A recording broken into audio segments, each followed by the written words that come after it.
Welcome to yet another great episode of the Offerin podcast, where we offer real advice around the world of real estate.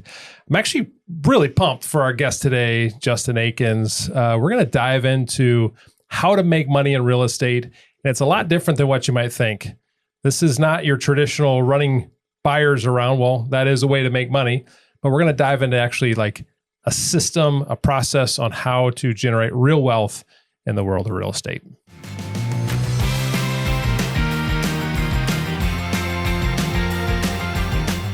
Justin, thanks for being here on the show. Thanks for having me. Yeah, really excited about this conversation. This is something that I've actually thought about a lot.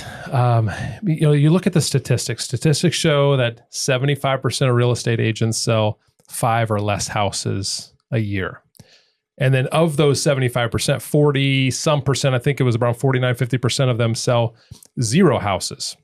So if I'm going to be a real estate agent, and I have this big dream of making money as a real estate agent, because people think they make a lot of money, and at times they can, right? Correct. We're going to dive into like what that actually looks like. But the average income for most real estate agents across the state of Ohio is about $90,000, $85,000 to $90,000, and that's traditionally running buyers around, listing a few houses, and that's hustling, to make that much money. But yeah, like tell me, how long have you been doing real estate, first off? Well, I feel like I've been doing real estate my whole life. Okay, why is that? My dad has been a real estate agent his entire career, got licensed 6 months before I was born. So growing up, you had to learn how to take a message the right way, and if not, we had a conversation about that. But I did get licensed in 2010, but I started off part-time, and then I've been full-time for 11 years. Okay. So when did you always know this is what I'm doing? No. Okay. No, I wanted to work for a professional sports team. I thought I could either be in the front office or in marketing and business in a professional sports team. That's what I initially wanted to do. And then I quickly realized so did a lot of other people, and they didn't pay all that well. So then I kind of adjusted my expectations on doing something else. Mm-hmm. Was it the family business? Was there a resentment towards it, or were you like actually saying, "Okay, great, this is a good backup if the sports gig doesn't work," or did you resent it a little bit? It wasn't resentment. Growing up, just the simple nature of the business was there was minimal technology, so he was gone often. The internet, even the pictures that were available weren't very good. So you had to be at houses a lot, showing houses a lot. You had to be at open houses a lot. And, oh, by the way, then when you had a contract or a listing, or you couldn't send it through DocuSign or .loop, you had to be in person to sign, and, 3 copies, 1 white, 1 yellow, 1 pink. Like that was he had a, briefcase of papers that he carried around. That's right. So no, it was a lot. He worked very differently than I work now. Mm-hmm. So that's interesting how time changes things, technology changes the industry. When you started in real estate, what was your outlook on it? We talked about like how would you go make money as a real estate agent? Like what was your initial thoughts? Well, when I first started, I was licensed in 2010. So the great financial crisis was pretty much, in the bottom. Just, everything was. There was a lot of homes for sale. It was definitely a buyer's market. So how did I get started is simply hustling, meeting as many buyers as possible, trying to have as many real estate conversations as possible, either at open houses, with strangers or with friends and family of people who I were starting to help out, who would trust a brand new agent. So that's really how things got started. Mm-hmm. Which is the traditional way that everybody kind of starts, just hustling, maybe pounding the phones, hitting your personal network. Was there something where you realized, like, is this sustainable? Did you ever ask yourself that question? Like, hey, can I do this the rest of my life? Was there? I think once I actually had a opportunity to make that decision, which I think was a blessing, and also at the time pretty nerve-wracking. And that is that I got fired from my full-time job. Okay. So I was licensed. I was working for a healthcare IT consulting company.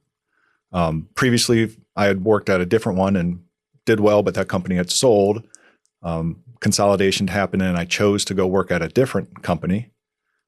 Meanwhile, those 4 or 5 years, I was still learning how to sell real estate. I was licensed agent. I was, had started helping buyers and, not really listings all that much, but working open houses, meeting people. But I was learning the process of learning how to sell real estate, learning the market, learning the MLS, learning the transactions without having to sell real estate. So that certainly brought a lot of stress off of my my start. But 5 years into my full-time career, switching companies, I completely overpromised. I underdelivered, and rightfully so, they fired me. Okay. So at that time, I had known that I really wanted to do more real estate. But by them firing me, I was married. My wife was a nurse. I knew we weren't going to starve. And I had 6 months of unemployment to ramp up my real estate career. Yeah. So I joke that $300 a week allowed me to get started at full-time real estate. Yeah. So that's how it worked. Yeah. Yeah. Wow, that's awesome. Yeah. So then you're thrown into the fire and you had to succeed.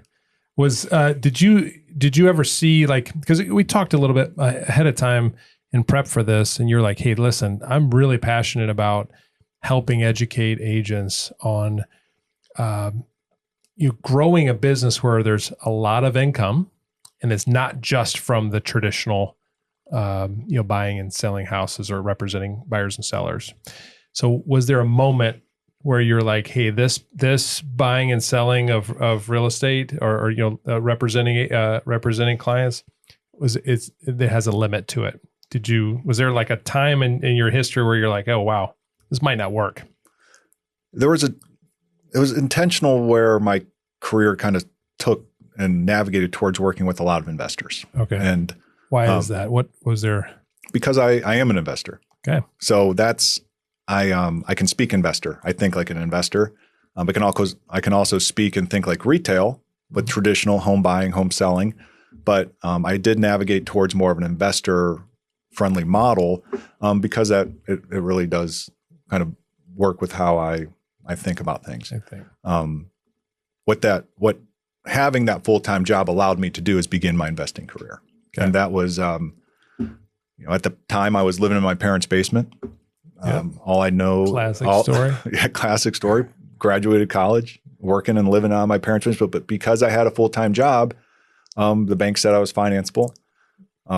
So what I knew is that I wanted to move out and I wanted to pay as little as possible. So what I did is I bought a duplex.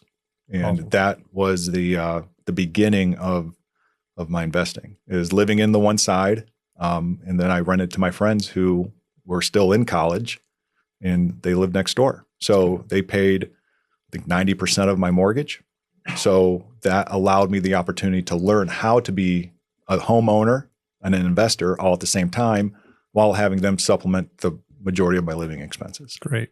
You mentioned something I want to jump back to, the retail side of real estate and the investor side of real estate. Should every retail real estate agent be an investor? No. Okay. What's the limiting factor? Why not? I don't know if it's limiting. The limiting, it's how they're wired, how they see the properties. It's where they see opportunity and value.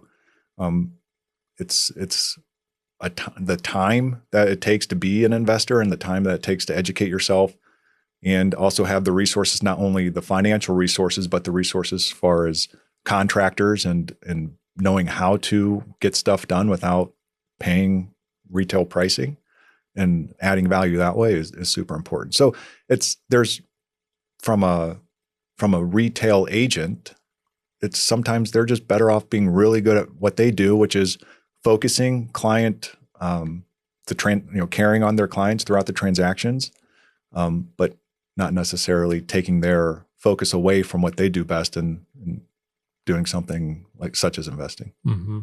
It's interesting because, I know that agents work so hard, and so in so many hours, so like sacrificing nights, weekends. And when I said earlier, like you're only making $85,000 to $90,000, that's actually a pretty fantastic income for many folks. But also on the same thing, it takes so many hours, so the probably per hour rate is pretty low for a normal retail agent like that. Well, and that isn't guaranteed.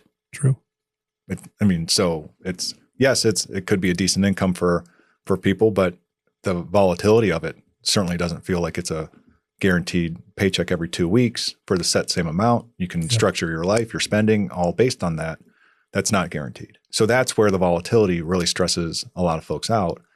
And then try to maintain your income with your lifestyle is also a big challenge for quite a few people. Yep. So how do you make money as a real estate agent with investing? So when I started, and it's always a slow process, I knew I wanted to have my living expenses supplemented. Okay. And how I did that is I knew I had a mortgage. I knew I wanted an income. My second property, I was fortunate that my dad agreed to partner with me and fund, but I didn't know what I didn't know. I just knew I wanted to take advantage. I knew because I had been licensed, I was studying the market, knew and recognized where there was, it could be added value. So we flipped a house, and we were able to buy a house for, so I still remember the deal. It was $38,000. We were all into it for $13,000, so $51,000. We listed it for $89,900, and it sold for $87,000. Wow! And so I think we ended up splitting after commissions and fees and what's $27,000-ish. So I remember I was excited about that, but I did not allow that money to affect my lifestyle. I took that $13,000-ish and bought another rental with it. Oh. That was the down payment for my second property. So to your question is how can we make additional money, is recognize an opportunity, take advantage of that opportunity, and then roll it into adding, for me, what it was now I could itemize another living expense out of my personal budget. And to me, that was, I think I was full. I was full on my living. I was living for free. I was on the plus side of it because now I had another rental property. Yep. I had the duplex, and between both rents, I was living for free. And the utilities were now paid for because the cash flow from those equaled out to be enough that covered my portion of my mortgage and my utilities. Yep. So one deal, I always tell folks, one deal isn't going to change your life, or one stream of cash flow won't. But if you slowly, responsibly compound those and stack them, you start your snowball, and the snowball can grow into something much more meaningful. That's great. So you mentioned it's a long game. Many people are impatient, right? Yeah. Especially in this world. How do you stay focused on the long-term goal and not increase your lifestyle like crazy? Because some people could look at you and be like, oh, you're in real estate, but yet are you making any money? You know what I'm saying? There is this image that you have to, or that some people believe you have to uphold.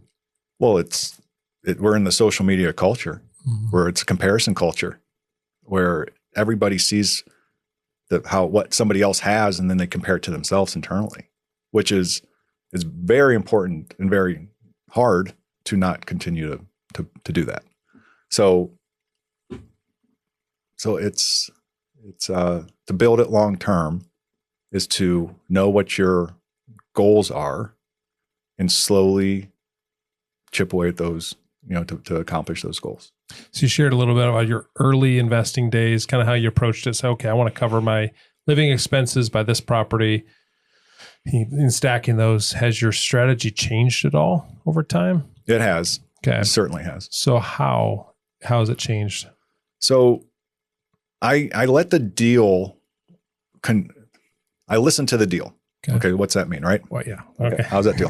So there's a deal hierarchy kind of, because the most important part of the deal is having control of the deal. Okay. So that means having it under contract. Okay. So then there's so much, if you have control of the opportunity, you can decide what makes the most sense for what I'm trying to accomplish. Is it to add additional cash flow on a monthly basis? Can I turn this into a rental property? Is there another investor I know that would be willing to pay me a certain amount of money just to take new control of the deal so I could wholesale it to them? Or does this house need some work, some rehab work? Okay. And then to what level does that going to take me as far as not only financially, but how much time is that going to take for me to do this? Okay. So if you decide that this is something that you're comfortable taking on, now we could rehab and flip the property for a big profit. Or if, so you can rent it, wholesale it, you can flip it. Or if it's my favorite deal right now is I buy it, I clean it, and then call it wholetailing. I buy it, I clean it, and I just put it for sale. Okay. It's the least amount of time, but also likely the biggest spread for you to generate the biggest cash flow, right? Or the biggest piece of cash right now. Why is that? Yeah, because just cleaning it, you think you'd garnish. So it's really difficult in this market because of the popularity of investing to get really good deals. So being able to buy a property that's in good enough shape at a good enough price that there's so many more opportunities for somebody else to take advantage of it. So if I just walked a property today where if I could buy it at the right price, I know it would be a perfect first-time home buyer house that they could add sweat equity. But if I could buy it at the right price, and increase the purchase price for somebody else, I can make a spread. I could, but then I also know I could keep this as a rental because it's in a great market. It's in where I could cash flow well. I could be all into a property for, significantly less than what I believe the ARV, the retail value would be. And then I could still cash flow and make monthly income off of that. I have 3 young kids. I have a 7, 5, and 2-year-old right now. So I don't necessarily have a lot of time. So I tend to not do as many full rehabs right now because I don't have the time to focus on the rehabs. But if I could, I absolutely could do that for a property and then, make a bigger hunk on the back end. But right now where I am in my phase of my career and my personal life, my biggest challenge is my availability because I do have the young children. I do have, a wife. I do have, so many other, things that are demanding of my time. And I want to be involved with those other things that are demanding my time. So I'm trying to focus on what's the best use of my time and then also controlling the deal and where it falls in that deal hierarchy. So initially, early on, it sounded like money was your greatest asset, being able to use that money to leverage to the next property. Maybe now a little further in your career, it's time is your greatest asset. That's interesting. So here's the other thing. How do you know which property? You mentioned very competitive market, right? Investors are savvy. There's more of them. So, there's a little bit more blood in the water. How do you find the right property and how do you know it's right? So we certainly can spend the money on the marketing to market direct to sellers, which is takes a lot of guts, so to speak. Takes money, takes a lot of money. Does it? Whether it's through direct mail marketing, you could have cold callers that through a VA in a Philippines or Egypt or whatever country that has these VA offerings, or do online like price per click marketing, where you're on the top of the Google when they say I want to sell my house for cash. So there's that way. I do a little bit of the price per click marketing.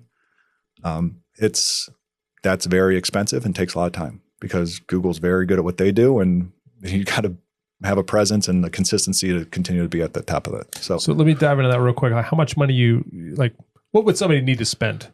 It obviously probably depends on the market, but are we talking like $100 a month, or is it $1,000 or $10,000 a month? Like how much would somebody need to spend to get a lead? So I along with a partner, we hire a company to manage that. So I understand that there is an opportunity for somebody to do this on their own. We're not good enough, smart enough to do that. So we pay $2,000 a month for the management, and then we probably pay another $3,000 to $3,000 a month in our marketing. So about $5,000 right now a month. Okay. And I know people who spend significantly more. I don't think it's probably a good use of your time. Your money if you spend less. Okay. So maybe $5,000. Mm-hmm. And then how many leads does that generate? Probably 8 to 10 a month. 8 to 10 a month. Wow. It's not very good. It's not. That's not. I don't think that's very good because the leads aren't necessarily quality. All you're doing is trying to get the clicks. Mm-hmm. So somebody may want to essentially have a cash sale for essentially what their net would be net of real estate fees. So if we have a $200,000 house and they want to sell their house for 190, it doesn't make any sense for me to buy it. Right. So no margin, or in an area where I have no interest in even driving through. Right. So that's in the 8 to 10 per month. So to quantify what we've done, let's just call it 6 months, we've gotten 2 transactions completed. We actually close on one next week. The first 2 was an absolute, we were lucky to kind of break even. So because these guys are distressed sellers for the most part. So we thought we were going to make about $10,000. Turns out they had about a $9,000 lien that was in a second position that nobody knew about, so they say. And we ended up making, I think, $650 on that deal. Nice. So we spend $5,000 to make $650. Yeah. Don't do those deals. Not good. Right. Yeah. Deal 2, we bought back to the wholetailing. We bought a property for $75,000. We listed it on the MLS for $100,000. We got an offer closed. We probably made about 16. And this one that we're buying next week is going to be, I think we're going to do well on that one. Great. So, yeah. So a couple of things I heard in there when you're looking at evaluating a property, if it's good, you mentioned margins, you mentioned location. Anything else that stands out that would be a good investment property? I think you have to understand what your buy box criteria is. Okay. More important. Yep. There's a lot of different ways to make this, make money in real estate. If you are strictly cash flow, you want to buy a property, have it rented, not necessarily concerned about which neighborhood that it is or what profile of tenant that it is you're renting to, but you know that they're going to pay rent, whether it's be subsidized or not. You could absolutely make cash flow, but you have to get properties at really good deals to make the numbers really work out, because you're not going to have appreciation necessarily on the back end. Or on the opposite side of that, you got to go. There's people who can do it super high end and have a super high end clientele who are, in my opinion, just as much as of a headache for different reasons, because they're incredibly demanding. They try to be outsmart. They try to outsmart you, or try to play more games, and that could not end up well as well. But you actually have a lot more liability in that respect. What I focus on is trying to find in an area where you can be all into a property, C+ to A- area, where there's multiple different types of people who could be looking at to either buy or rent from you, whether you're at early stage, first time home buyer, first time renter, or later in life and you just want to rent a property or buy a smaller home because you're downsizing from whatever life's circumstances could be. But most importantly, where I focus on is having multiple exits if you need to when you buy a property, is being all into a property under what the retail value is. So you're protected with added equity on the back end. At a minimum, I would shoot for 10%. What I really shoot for is at least 20% of additional equity that you're all into a property for. You're cash flowing off of what your investment is. Okay. So if you're, I'll do a hypothetical situation. If you're all into a property for if the property's worth $200,000 and you're all into the property for $150,000, you need at least $1,500 in rent. So those numbers would be, it hit the 1% rule, meaning 1% of the gross rent does cover your 1% of the investment. You'll be able to cash flow off of that. You have the protection of the added equity. So that's actually 25%. So you'd have $50,000 of equity. So if you had to get out of it quickly, you could sell it for under what the value is and be able to get out rather quickly and get all your money back and hopefully make a little bit. Mm-hmm. But most important is you can hold this in an area that you're comfortable with owning for as long as you choose. Yeah. And then let real estate do what is it appreciate in value and amortize the loan over the course of the loan period, and you build wealth on both ends. And that's the best part. You can cash flow it in the middle and build wealth, long-term wealth with amortization and appreciation. Yep. So do you believe in financing most of your properties, or do you believe in? I think that's when you're starting off. So when you're starting, you have three. There's time, talent, and treasure.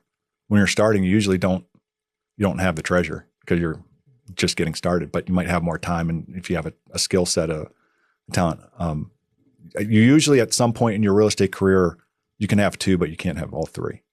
So when I got started, I didn't have any money. I had nothing but time, and I didn't necessarily have talent, but I was willing to try to learn and, with my time, focus on that. So in the course of your career, that does evolve. So I financed everything starting. Okay. Like I take as much, and there's people, and this is all a personal decision. Okay. It can't be like, I can't state that more clearly. I know very wealthy people who hate debt. They could, but that debt feels heavy to them. I know people who might not be able to make a payment if rent doesn't come in. They both probably sleep just as well because they're comfortable with that. So I think you have to be comfortable with what you choose, and there's no right or wrong because it is your decision. So for now, when I got started, I put responsible leverage on responsible debt, which is incredibly important. Is there an indicator? Like, is there like a percentage of responsible debt? So you owe, you loan maybe 60% and you have equity 40%, or is there some kind of equation behind responsible? I think responsible is understanding what your full financial picture is, okay, which is incredibly important, because if rent doesn't come in and that mortgage is still due, you better know how you're going to make that payment. Okay. Responsible can be, for somebody who's a super high income earner and they take as much debt out as possible because they're comfortable with that. So what I don't like with financing is how people minimize the cost of financing. The strategy of the BRRRR, the buy, rehab, rent, refinance, then repeat. I've never done that. Okay. Because people minimize the amount that it actually costs to go refinance the property. So you actually incur two closing costs. Like, I have no interest in funding more bank fees, title fees unnecessarily, right? So I think it's important to, if you can put good financing on up front, invest some of your own capital or into the property, and then really just add the sweat equity into it and add value that way. Mm-hmm. So how do you know when to hold a property versus sell it versus wholesale it or hotel it? Like, how do you determine that? And in your mind, do you have a percentage of saying, hey, I'm going to keep this many rentals, I'm going to keep this much cash flow? Like, what's your approach towards inventory? I've defined my hold box where I want to keep property for the foreseeable future with no plans to sell. I've defined that, and that's in B to A- areas. And I still will let the other, if I get a deal that doesn't fit those, and close by. I have a mentor of mine. He says if you can't get to the property in 20 minutes, you shouldn't hold it. Yeah. If it's farther out, you can buy it, you can sell it, you can move it, but just to keep it, you're saying. Not exactly. Mm-hmm. So if you can't get to it within 20 minutes, you can't get there in an emergency in his respect. I also understand like different markets have different criteria, but if I can't get there within 20 minutes, I don't want to have to go there to maintain, or to manage a turnover, to show it to rent, to check on something. If that's not my normal zone, I don't want to hold that long term. Okay. So I'll listen to the deal.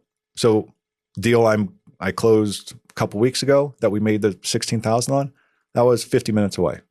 I went there twice. Okay. So I can go there to get the deal, to manage it, to sell it, to capitalize on it. But I knew I didn't want to hold that. So I wouldn't have bought that if I didn't have a very high level of confidence in that I was able to get out of it without having to hold it for long term. Same thing with the deal that we're going to close on next week. It's about 40 minutes away. We're going to sell that property again quickly. Mm-hmm. But I'm going to take advantage of an opportunity and let the deal determine for me what I'm going to do with that deal. Great. So you stay in the driver's seat on these. It doesn't sound like these deals are pushing you around necessarily. You have a nice criteria. How many units are you holding right now? How many doors do you have? So I have collectively 135 doors right now. I do have a few partnerships. I've got property at University of Akron. I'm actually selling those, but there's 17 doors there. My partner, a my wife and I, we have good friends. They decided, not decided, but he took a job in Florida, but she was managing for them. I'm not going to manage student rentals just in my phase of life. Okay. Everything's happy. Everyone's great. It's not something that I want to do long-term. So we're under contract to sell. So I have a 19 unit, with another partner. He manages those. Okay. That's a 16 unit building with 3 townhomes all in one parcel. So it's 19 apartments. And then I have 38 apartments, with another partner. And, the reason that partnership worked out so great is because he's got a completely different, skill set than I do. Okay. My skill set is the management, the marketing part of it, and, kind of running the finances. He owned a construction company, and this property needed completely renovated. Great. So we were a great partnership. We've bought it, stabilization. That's, code for get all the idiots out of there. Right. And then, stabilized. Right. And then, we completely renovated, construction loan, you name it. We did it at this property. I'd say we're probably 90%, 85% done. That's in a much better spot, stabilized as far as with the tenant profile that we want, the condition that we like. And, that's actually going really well too. So then my wife and I, we have, I think whatever, somebody will do the math out there, but roughly 60 properties that we hold together. So, Great. Yeah. When do you bring in a management company? Sounds like you've been able to diversify a little bit with partnerships and people managing, but is there a number that if somebody's out there managing it themselves that they need to start, maybe not a management company, but think about bringing in other people to help them manage it? So this is a conversation I have a lot with investors. I don't know a good property manager. I'm sure you're out there. If you are, please reach out to me. They serve property managers. It's a high noise, low margin job, and nobody's going to care about your property the way you do. Okay. So that's why I've never outsourced property managers. So through our partnerships, we've had management agreements, like she's in charge of this, he's in charge of this, I'm in charge of those. So, and that's all kind of through the partnership that we've had. And I have 3 great partnerships. I think the management is the most key and most important part of being a successful long-term landlord. So again, I don't know a good property manager that is going to manage for somebody else. And I say that because I'm pretty particular about how I like to keep the condition of my property. I expect rent to be paid. And I'm not saying rent has to be paid on the first because stuff happens in everybody's lives, but be reasonable, have a dialogue, have communication, understand that people do care about, that you care about their property, but in the same respect, you ask for that, respect back. So that's kind of how I've approached it. Yeah. So running a tight ship. Well, being an active landlord. So that's whenever people use the word passive in the realm of investing, I don't believe there is passive and passive rental income. That word passive, that's a trigger word for me. Is there another word that you prefer, or that's more realistic? It's residual. It comes every month. Okay. Should, but the active management is very important. That's great. So it's not passive income; it's residual income. It's residual income. Mm-hmm. Yeah. So you built a great business since 2010 when you started out part-time. You're running a bunch of buyers around, pounding the phones, and then all of a sudden it's like, hey, hold on, this investment strategy has something to it. So now you built a beautiful business. Are there other ways to make money as a real estate agent outside of investing? So let's pretend I'm not an investor type. Yeah. Now what? What do I do? Do I quit? No. I still run a lot of clients. I work with a lot of clients. I don't say run. All right. That's not. I'm sorry. That's a bad word. That's another trigger word for you. No, but you run buyers. I ran the crap out of buyers when I was getting started. My business has evolved, and that as you stay in the business longer, your business does evolve to being more listing heavy. And that's the desire for majority of real estate agents. You put the house for sale, they come to you. You don't go to them. You list to last. You list to last, right? So my majority of my business is listings now. I still work with buyers. I still have a decent retail business. The highest dollar per hour that I do is sell real estate. So I still active, like this year, I will sell 80 homes. Great. Some are higher, lower. I don't discriminate against paycheck. So, That's great. Other ways to make money. So that is the highest, that is my fuel. My real estate income is my fuel for investing. There's been a point where now I probably focus, 60% on my real estate producing activity and 40% on my management of my real estate. Other ways, I have an affiliated business agreement with a title company that actually is truly passive, which that's by providing, sending the business to them, collect quarterly checks. So I'm not going to do anything different, but I'm going to, monetize that.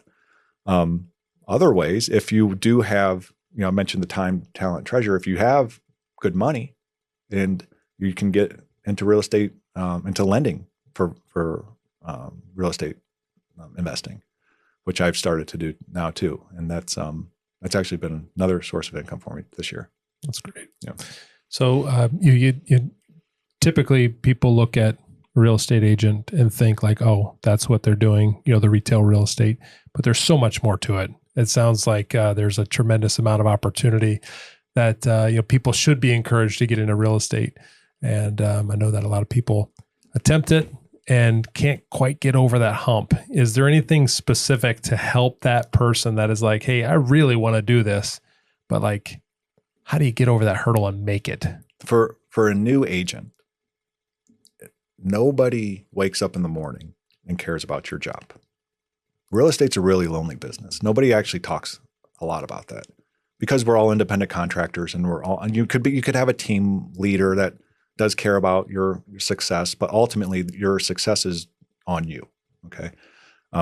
So what the expectation is, you're going to go from brand new to, a very successful agent in, a short amount of time is unrealistic expectations. So I think having the realistic expectation is I'm going to hustle, I'm going to sacrifice, and I'm going to do what it takes to get there with the right guidance is incredibly important to have that mindset.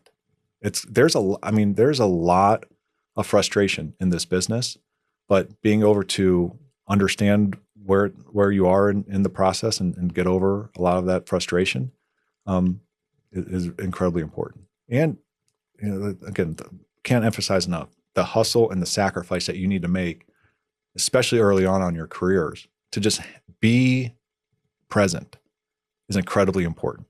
Because if nobody knows you're a real estate agent, they're not going to ask you about it. You don't know where you're going to have these real estate conversations. You need to put yourself in position without being annoying, but to have real estate conversations. So, and you got to take a bats. So that's why I did so many open houses when I was starting out. I need to just be comfortable with how to talk to people about a home, how to talk to people, how to introduce myself without having them give me a cold shoulder and walk out the door. It's building rapport. It's establishing these muscles that you need to have, these to be a successful real estate agent. You need to sacrifice, put yourself in these positions and take a lot of bats. So great. How about a couple things on timing before we wrap up here? So like, how long does that take? Like when you're getting started, like, can you do it in a year? Is it 6 months? Is it 5 years? Like, what's the time to get ramped up and take off? I think the reality of it is if you want to have confidence and build some level of comfort, the reality is at least 3 years minimum. And even then you're not going to be comfortable. I joke with a buddy who's, super successful as well. I say, I still don't feel like I'm going to have the next deal coming. And I've sold more than 80 houses for the last 7 years consecutively. I've sold home. My best year was 112 houses. But like, I still don't feel like I'm going to get the next deal. That's crazy. But that's the mindset you have to have. If you start being arrogant about this business doesn't care about you like you think it might. You have to show up every day, build the client relationships, do a good job, and then come back and continue to do it. And maintain those relationships, which is incredibly important. The hardest part about you have to get the business. So many people don't focus on continuing that dialogue, continuing that relationship. The hardest part was establishing it. And then you give them the keys and then you don't talk to them for forever. Yeah. No, maintain it. It doesn't mean annoy them. It just let them know that you're still doing it. So focus on that as well. Yeah. Is there like one or two things specifically that you do to maintain relationships? A friend of mine who's been doing this for about 40 years, he's like, you have to communicate directly with them. If you're a phone caller, you have to call them. You have to talk to them on the phone once or twice a year. I'm not a phone caller. I think of more and more, we are getting to a digital, like I text, it's in my calendar, text past clients. So I text my past clients at least twice a year. Okay. I put them on the emails, whether they unsubscribe or not, that's fine. But, that's not an aggressive touch. A text is a direct touch. You can have these passive touches through emails. I text them at least twice a year. I'm actually, this coming weekend, we're having a client event. I mentioned my kids. I used to do that at a bar, but I don't think anyone's bringing their kids to a bar anymore. That's right. It's probably not appropriate. Yeah.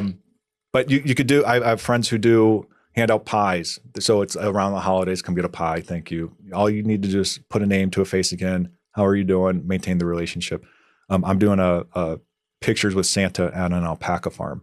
Awesome. So bring your kids, say hi, get donuts, coffee, hot chocolate, paint your face, picture. Nice to see you. Remember me when you need to buy, sell, or invest in real estate.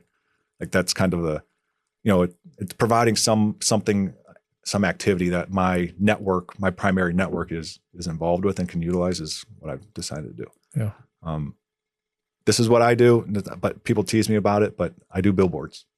It's in Cuyahoga Falls, the city where I live, where my kids go to school, where a lot of my rental properties are, where my dad and I have been the number one agent and sales team for the last 5 years.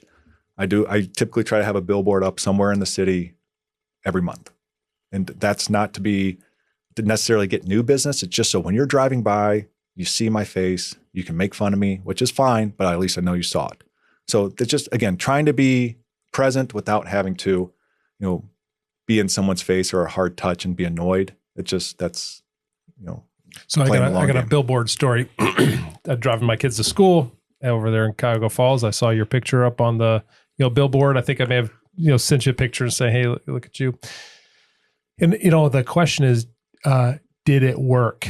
Did the billboard work? And it's interesting because there is a house. The billboard's here at a corner, and there was probably a house, that yellow house, that maybe like 300 or 500 feet away. And I'm like it was a couple weeks after I saw your sign go up in the yard and then a sold sign. And I'm like, did the billboard work? The question was just answered that I would say potentially yes. That was a direct correlation to the fact that your face was 500 feet away from this house, and they saw your billboard, and potentially there was a connection. So whether it did or didn't directly, I put that together. I'm going to say that it did, so I can tell myself to keep buying it. That's right. Justify the cost. Right. Awesome. So, okay, great. This has been fantastic. And I think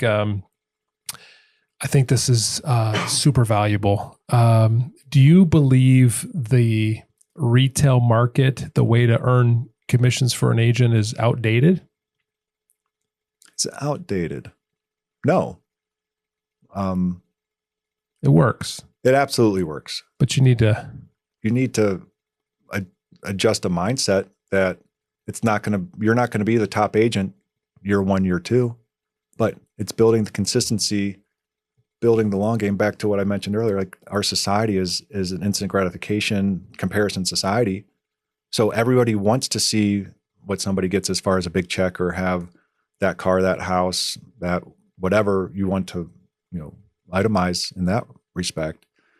And also they don't want to do the hard work that it's going to take to build a successful career in this. But I think it is. I think you absolutely can. I don't think there's going to be some change in our business, but I still think people want to use real estate agents.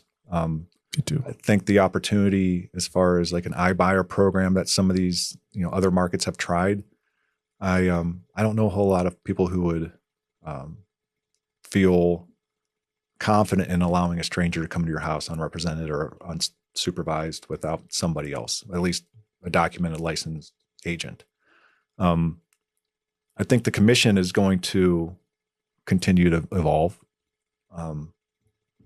I think that there's a lot of unknown right now in what's happened with the NAR lawsuit in the last 12, 18 months, however long it's been to now.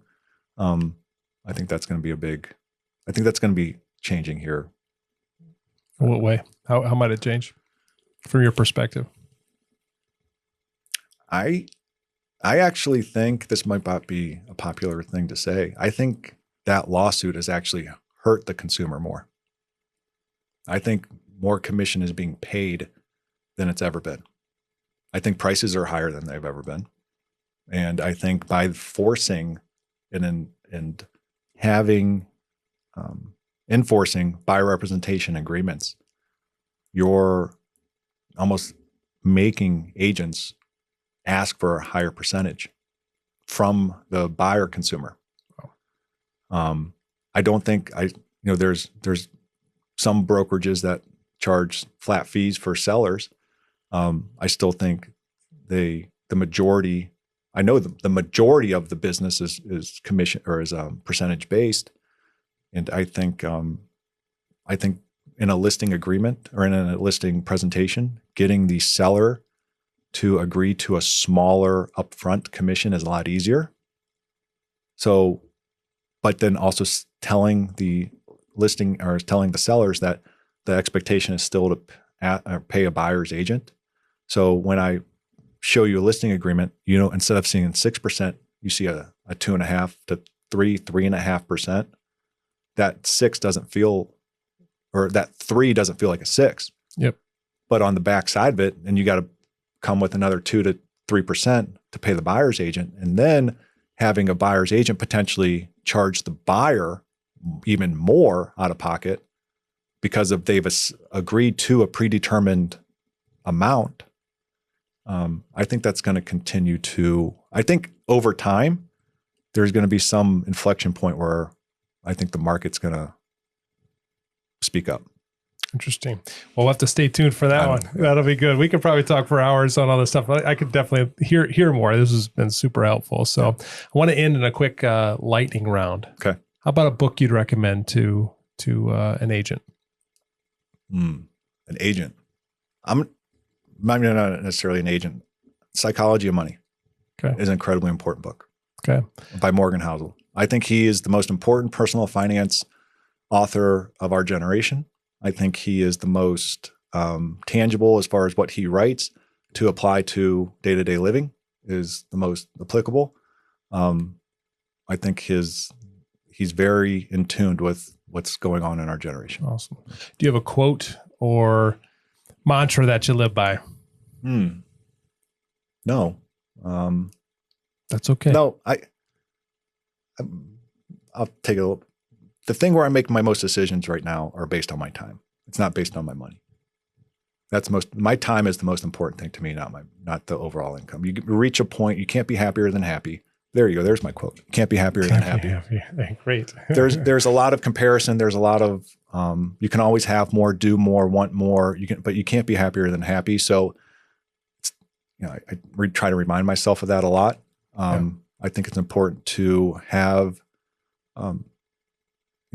a good self-reflection and understand where your blessings are, what position God has put you in other people's lives as well, and kind of that responsibility. But ultimately you can't be happier than happy, but trying to be aware of that throughout your day-to-day is pretty important. Great. Coke or Pepsi? Diet Coke.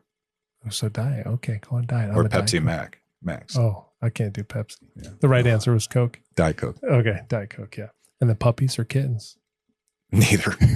I'm out on pets. No. Unpopular opinion. I will never have a pet. I love it. Okay. Never. Okay. I will never own a pet. We're dogless, catless, petless at the moment, and it's freeing, actually. It's interesting. Yeah, nobody licks you, no hair, no food, no poop, none of that. You don't have to do any of it. Yeah. So yeah. Awesome.